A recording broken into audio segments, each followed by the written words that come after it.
Hello, and welcome back to the Caliphs, the rise and fall of Arab power.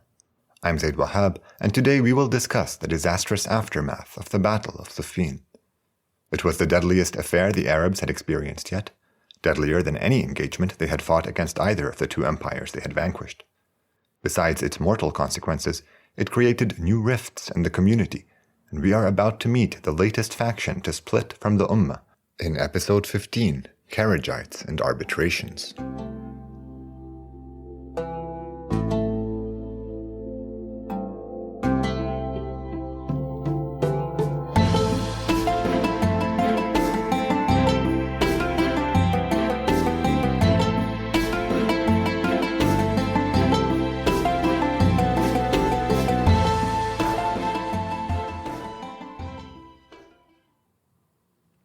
We had to end last time with the anticlimactic conclusion of the Battle of Siffin.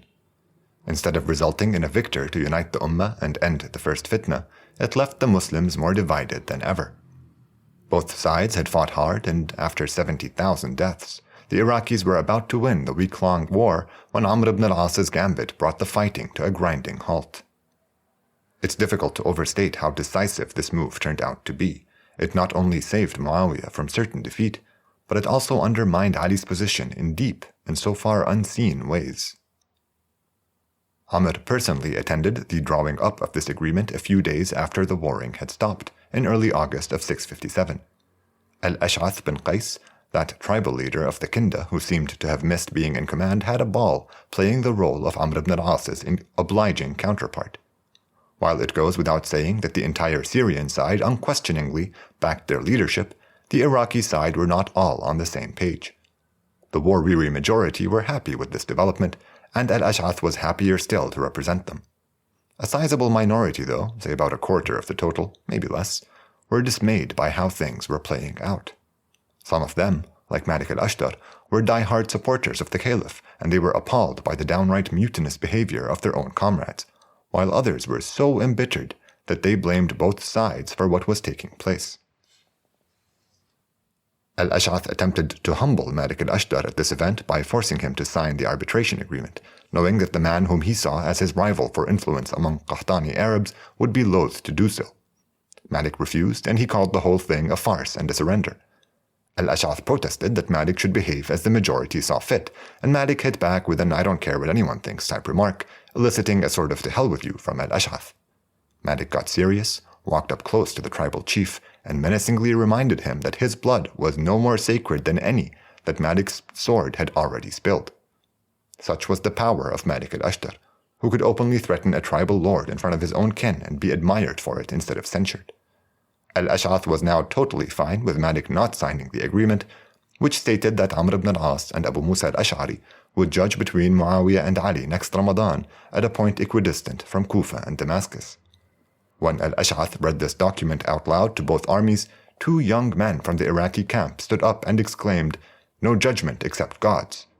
They charged at the Syrian side with their swords drawn, and they were quickly speared to death.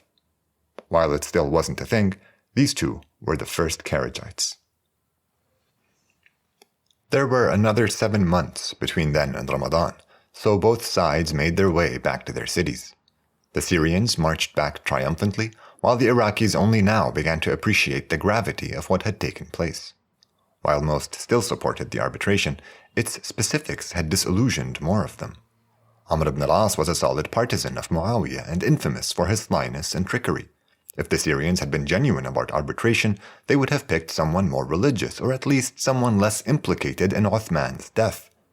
The chosen date was even more infuriating. It totally disregarded the urgency of the situation and could only be explained as a stalling tactic by the Syrian side. The disagreement among the Iraqis became so sharp that they are reported to have started whipping one another, and the cry "no judgment except God's" was adopted as a motto by the ones now convinced that agreeing to the arbitration had been a mistake, no, worse, a sin. When they arrived at Kufa, about 12,000 men, so a third of Ali's remaining army, are said to have immediately left the city in protest at the arbitration, declaring that they were fully prepared to fight anyone who disagreed with them.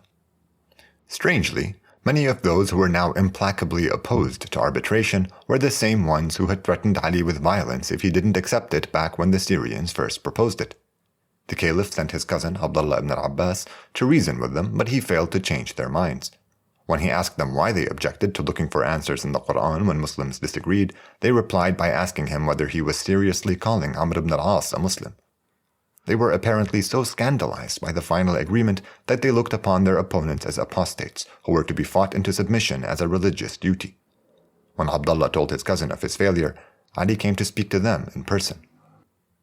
Their main argument stemmed from their motto, judgment was God's alone, and mere men had no right deciding who was right and who was wrong. Ali replied that he had never agreed to human arbitration, only arbitration by the Quran. But since the written word was silent, it needed men to pronounce it, and he reassured them that if the arbitration did not adhere to the spirit of the holy word, he would reject its verdict and return to war. They asked him if he had much faith in the arbitration, and he replied that he did not, but that he hoped God might restore peace to the ummah during its truce. He reminded them that they were among those who had forced this whole arbitration upon him, despite his repeated warnings to them about the duplicity of the Syrian leadership. He then asked them all to return to Kufa, and most sources agree that they apologized for disobeying him, pledged allegiance once more, and made their way back to the city. A few sources add that these men told Ali that they had realized the errors of their ways and repented, but that they would not rejoin him until he repented for submitting to their tyranny back at Siffin when he knew in his heart the right thing to do. While it seems particularly bold to ask the caliph, cousin to the Prophet, and the earliest of Muslims to repent for not having stood up to you, it is consistent with their reasoning and behavior later on, so who knows. Ali is alleged to have asked God to forgive any sins he had committed and confided in them that he believed the arbitration was just a stalling tactic Muawiyah and Amr had resorted to so that they could escape defeat, and that the two sides would be back at war when it was all over in 6 months or so. Many of these men now reined in their misguided zealotry, but the most radical among them behaved even worse. They walked around telling people in Kufa to prepare for battle and got into fights with those who still believed in the possibility of a successful arbitration bringing the ummah back together. Having already publicly committed to it, Ali had to distance himself from them and their claims that the caliph had no faith in the process either. They interrupted him during his sermons with the now infamous motto, "No judgment but God's," to which Ali replied that they were using true words to spread falsehoods. This situation persisted up until the arbitration was about to start, after which it got much worse. The arbitration ended up taking place the month after Ramadan in a town called Dawmatul Jandal, today in northern Saudi Arabia. Each side sent their representative along with an agreed-upon retinue of 400 men. While these men were heading to Dawmatul Jandal, a pair of Kufa's troublemakers went to see the caliph. They downright ordered Ali to prepare his armies for battle, to fulfill his duty to God and strike his enemies. When he counseled them to wait until the arbitration was over, they said that they could no longer abide his sinful behavior. They declared they were ready to seek the righteous path, and in doing so would find pleasure even in death. Ali tried reasoning with them, but they left proclaiming their trademark "No judgment but God's." These two now met with other like-minded men in secret and agreed to leave the city for a small town north of Kufa by a bridge east of the Tigris. The secrecy was important because they were by now a hated minority who were clearly up to no good. It's unclear whether they managed all this or if they were discovered several times along the way, as sources contain narrations implying both, but within a month or so there were thousands of them near Jisrin Nahrawan, psyching one another up about how they were the only true Muslims left in the world. They tried reaching out to other like-minded Arabs and met some success in Basra, where a few hundred more joined them from. These were the Kharijites. They got their name from the fact that they left the ummah, which in Arabic makes them the Khawarij. We'll get back to them in a bit, though, because right now the long-awaited arbitration was finally getting underway. We already know that Ali was egregiously denied his choice of representative, and he sent his first choice and cousin Abdullah ibn al-Abbas to counsel Abu Musa al-Ash'ari and make sure he didn't fall for any of Amr's wily traps. Abu Musa seems to have resented this, and he admonished Abdullah and his Kufan retinue more generally for their lack of trust in him. The Syrian side had none of these issues, of course. Amr's posse had full confidence in both his ability and intent. While Abu Musa comes off as eager to work out a compromise which would reunite the ummah, Amr said he could not begin negotiations before they agreed on the circumstances underpinning this conflict, asking Abu Musa to admit that Uthman had been wrongly killed. This wasn't just besides the point. It was something which Muawiyah's messengers to Ali had repeatedly asked the caliph to confirm before the Battle of Siffin. It was always framed in binary terms. Uthman was either a just man unjustly murdered or a bad man justifiably killed. Ali's nuanced responses back then denied them the rhetorical victory they sought. But Abu Musa may have reasoned that it was best to begin this negotiation by showing some good faith and being agreeable. In his acceptance, he neither brought up any examples of Uthman's more questionable behavior, nor the mind-boggling fact that Amr had been one of his most vocal critics up until the caliph's violent death. Pleased with his admission, Amr then asked Abu Musa if he knew of anyone more justified in demanding revenge for the fallen caliph than Muawiyah, whether any of Uthman's kin were better suited for avenging the dishonor shown to them by the spilling of their clan's blood. Again, Abu Musa may have seen these questions as overtures Amr was using to justify the past, and once more he agreed with him readily in hopes of moving the discussion onto the future of the ummah instead. It seems that Amr basically stonewalled the negotiations after this point. He was silent and uncooperative despite Abu Musa's attempts at floating some ideas to move things forward. Abu Musa suggested an electoral council be convened, which is ridiculous if you think about it, as that was basically what Ali had fought Aisha's faction to prevent. And at one point he even floated a name for his preferred candidate, naming Abdullah ibn Umar as a man he thought would make a good caliph. This son of the second caliph was well known for his religious acumen and virtuous conduct, and like Abu Musa himself, he had not taken sides in this dispute. To this overall reasonable pick, Amr may have replied suggesting his own son, also named Abdullah, to which Abu Musa objected strongly because of the obvious nepotism. Amr's unhelpful attitude led to a breakdown in the negotiations, and when his intentions were finally questioned, he may have leaked all that we know about this meeting to the Iraqi retinue, leading to chaos. The Iraqis were so angry with Abu Musa's reported concessions that he felt compelled to flee to Mecca immediately, and one of the Iraqis even managed to whip Amr before being disarmed by the Syrians. He's quoted in the sources saying that his only regret was reaching for his whip instead of his sword, so hey, he gets a zinger too. The Syrians were ecstatic at these developments. They were now assured of the justice of their cause, and their governor's campaign to unite the ummah under his rule. They returned to Damascus triumphantly, and shortly afterwards, probably in May, Muawiyah was declared caliph in mosques throughout Greater Syria. When news of all this reached Ali, he immediately began preparing for war.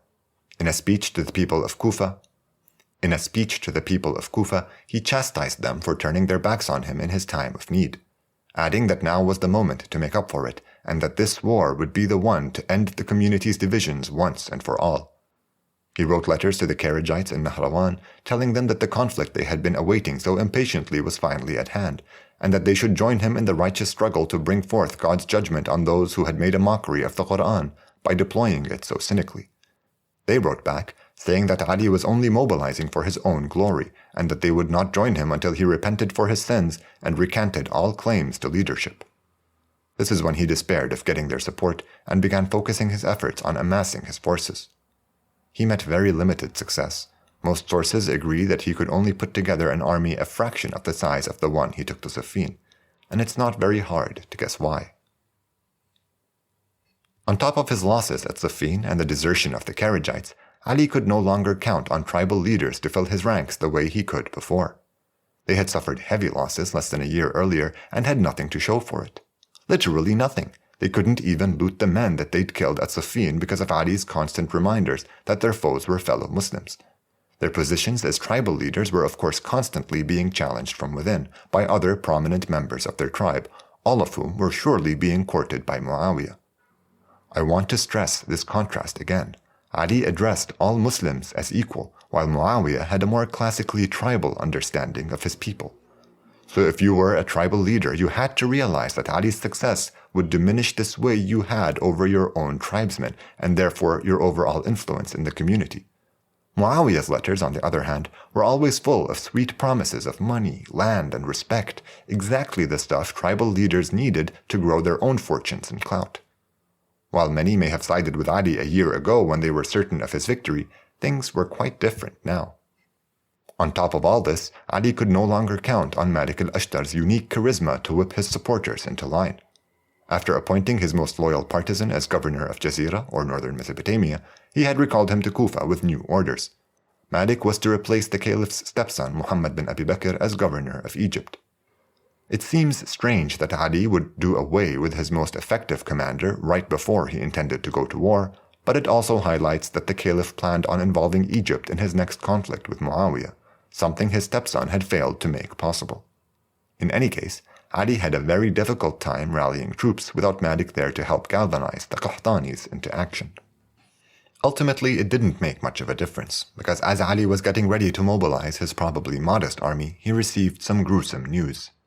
The Kharijites had killed one of his representatives and disemboweled his pregnant wife. His army, already disdainful of the Kharijites, now insisted that they must deal with them before heading to Syria. Ali tried arguing that Muawiyah was a more dangerous threat to the Ummah, but the mob would not listen, and Al-Ash'ath bin Qais, always eager to lead, was happy to represent the more popular case, telling Ali publicly that their women would not be safe as long as the Kharijites went unpunished. Ali relented once again, and he marched north to Nahrawan to face the Kharijites. He had less than 10,000 men with him to face their total of less than 5,000. Before the battle, he addressed both sides, explaining the choices he had made so far, and promised safety to any Kharijites who would abandon their cause and rejoin the Ummah. Over half of them now came over, leaving the Kharijites with just under 2,500 men. These were the most diehard of the bunch. They rushed the field proclaiming their infamous motto, and they were promptly massacred. About 400 were found wounded after the battle, and Ali asked they be returned to their tribes for medical attention. The caliph's army now complained that they could not march to Syria so soon after this battle, that they had to restock and rest up before going on another campaign. Ali tried to convince them otherwise, but after Al-Ash'ath protested publicly once again, the caliph relented and agreed to a short pit stop in Kufa. But his men began to sneak away back to their tribes now that the Kharijites had been dealt with. Ali tried to impress upon the Kufans the need for a strong martial response to the developments in Syria, but he was once again unsuccessful at rallying enough troops to do anything about it. This will unfortunately become a trend for the Hashemite, whose support base only got more disobedient as tribal loyalties regained their paramount importance in Arab politics. Muawiyah had been preparing to face off against the Iraqis once again after he had himself declared caliph, but upon hearing of Ali's difficulties he wasted no time in seizing the initiative. He sent one of his loyal Qurayshi commanders, Al-Dhahhak bin Qais, at the head of 4,000 horsemen, to attack and otherwise harass Bedouin tribes loyal to Ali in the desert between their lands. This campaign of intimidation marked a new low in the conflict between the two halves of the Ummah, as the Dhahhak's troops are said to have looted some caravans returning from the pilgrimage in Mecca and engaged in more general acts of brigandage. Ultimately, one of the tribal chiefs loyal to Ali took it upon himself to rally his tribesmen against the raiding bands, and since the Syrians were evidently not interested in an actual fight, he could only chase them away. Muawiyah had also heard about Malik al-Ashtar's new assignment despite measures taken to keep it a secret. This should come as no surprise to us, as Muawiyah surely had many spies among the Iraqis on his payroll. Through them, he also learned that Malik intended to avoid attention by traveling alone on a boat to the Egyptian coast of the Red Sea before making his way to Fustat with his orders to replace its governor. Muawiyah quickly wrote to a local tax collector on the coast, promising to let him keep 20 years of revenue if he could only rid him of Malik. The man had no trouble identifying Al-Ashtar when he arrived, and served the man with a large scar across his eye a poisoned honey drink, killing him instantly. It was a shockingly abrupt end to one of the most influential men of his generation. When Muawiyah heard of this massive stroke of good fortune, he boasted by saying that Ali had 2 arms, one of which had been cut at Siffin in reference to Ammar bin Yasir, and another had just been cut in Egypt. Feeling more secure in his position, he now rewarded Amr ibn al-As by finally sanctioning the reconquest of the Egyptian province.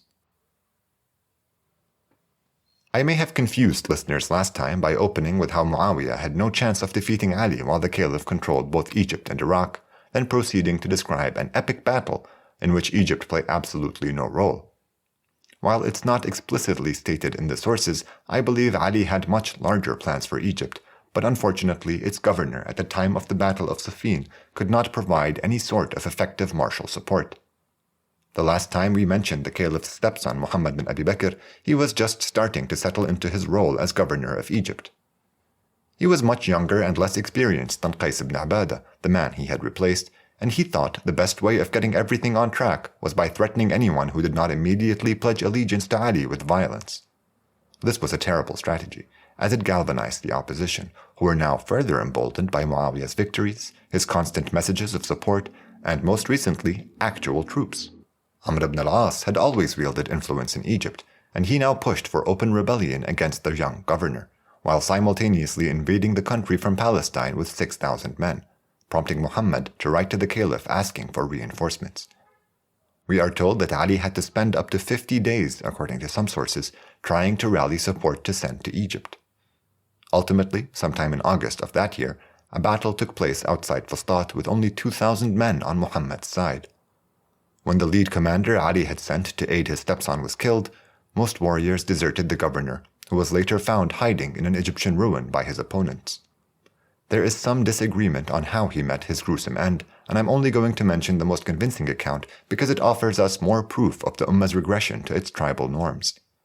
See, the man commanding the Umayyad troops had been forced to kill some of his own kin during the fight for Egypt as they were fighting on Ali's side. He was so incensed by orders to spare the life of the Qurayshi Muhammad and the insinuation that his kin's blood was somehow less valuable that he gave the young man an especially painful death by having him stuffed inside a donkey's carcass and burnt alive. Ali was devastated when he learned of the fate of his stepson. His speeches and letters from around then are full of angry words for the Kufans who deserted him and self-blame for having appointed a youth to such a dangerous position. His correspondence with his cousin and other confidants paint him as beyond sorrowful, almost depressed, with laments about how he held himself responsible for the young man's death and sad memories of how Muhammad had grown up playing with his other children. Even Aisha, who had gone to war against her half-brother in Basra and had publicly named him as one of Uthman's killers, now mourned his loss bitterly. She was enraged at the shamelessness of his killers and would thereafter curse Amr and Muawiyah at the end of her every prayer. With Egypt securely in Syrian hands by September, Amr ibn al-As suddenly reached out to Abu Musa al-Ash'ari. He wrote to him with great respect, telling him that the two had not fulfilled their promise to the community, and that he would like to resume their duty of arbitrating who would become the next caliph. This must have come as a shock to Abu Musa, who no longer represented anybody's position, and had indeed lost touch with the Iraqi side after fleeing to Mecca following the fiasco that was the first arbitration at Dawmat al-Jandal. We have nothing in the sources to suggest that Abu Musa questioned this strangely timed request, only that many of the leaders of Mecca and Medina were invited to this event as well. While the Arabs on the peninsula had officially declared their allegiance to Ali, the caliph was far away and busy trying to manage his rebellious armies, all while things were changing back in the desert. Iraq and Syria had been at war for a while now, and the people living on the Arabian Peninsula had grown increasingly reliant on Egyptian goods and grain. Now that Muawiyah was in control of this crucial source of food, most of the prominent men of the peninsula must have felt it would be wise for them to attend this event, and Abu Musa may have been swayed by similar considerations as well. Only Sa'ad bin Abi Waqqas, who had so far not declared for anyone, refused to attend the meeting. So Abu Musa and all these important Arabs showed up to Udruh, in Syrian territory back then, Jordan today, around January of 659, only to find Amr ibn al-As waiting for them with Muawiyah and his Syrian army in tow. Despite this, Abu Musa was comforted by Amr's respectful demeanor, and the two agreed to meet in private and pick up where they had left off. Abu Musa's position this time was that Muawiyah and Ali both had too much baggage to stand a chance at uniting the Ummah, and so another candidate must be chosen by convening an electoral council. Anticipating objections from Amr, he added that Muawiyah's popularity in Syria was commendable, and that he could remain its governor so long as its Muslims had nothing to complain about. Amr surprised Abu Musa by agreeing with him that neither candidate stood a chance at uniting the caliphate, but he rejected his appeals for an electoral council. He asked instead why not let the Muslims themselves decide who to pick. All the two of them had to do was publicly declare that neither candidate was fit for the job, and surely the virtuous men in attendance would have the necessary wisdom to pick the best course of action. We're not told how long Abu Musa deliberated this proposal before agreeing to it. With everybody gathered in attendance, the two men announced that they had reached a verdict. Abu Musa asked Amr to do the honors, but Amr refused, saying that it would send a stronger message if both of them spoke, and that Abu Musa should begin, as his precedence in Islam was well known to all. Abu Musa stood before them and proclaimed while visibly gesturing, quote, "I remove Ali's claim from leadership as surely as I remove this ring from my finger." End quote. Amr ibn al-As came up after him, removed a ring from his finger, and said, "And I confirm Muawiyah as caliph as firmly as I place this ring on my finger while putting the ring back on." Abu Musa was aghast at this bold-faced betrayal. He called Amr a miserable dog, and he was called an idiot donkey in return. This classy exchange, and any objections to the announcement, must have been drowned out by the jubilant cries of the Syrian army. Since there are no reports of pledges of allegiance being taken for Muawiyah at this point, the peninsula is still considered a part of Ali's caliphate. The event was simply a show of force, orchestrated for the benefit of both the Syrian troops and the tribal notables of the peninsula. The Syrians were now surer than ever that they had always been on the right side, Islamically speaking, and the men of Mecca and Medina must have realized by now that there was little that they could do to stop Muawiyah from controlling their future. Some sources say that Abdullah ibn Umar, son of the second caliph, put up some minor resistance to this charade, but quickly realized how dangerous it was to be the sole dissenting voice and decided against agitating any further. If you've been rooting for the Hashemites, this must have been an especially tough episode for you to listen to. The caliph lost his beloved stepson and his most effective right-hand man, Malik al-Ashtar. His supporters were increasingly disunited and disobedient, all while Muawiyah's power continued to grow. Now that the Ummah's unity was ebbing, the tribal tendencies which the Arabs had put behind them were beginning to resurface, and the Tuduhat on the Syrian sides were experts at stirring and channeling those motivations. By contrast, Ali addressed the Arabs as the Muslims they professed to be, and argued with them along lines of religious duty and virtue. Join me next time to see how things unfold, here on The Caliphs, the rise and fall of Arab power.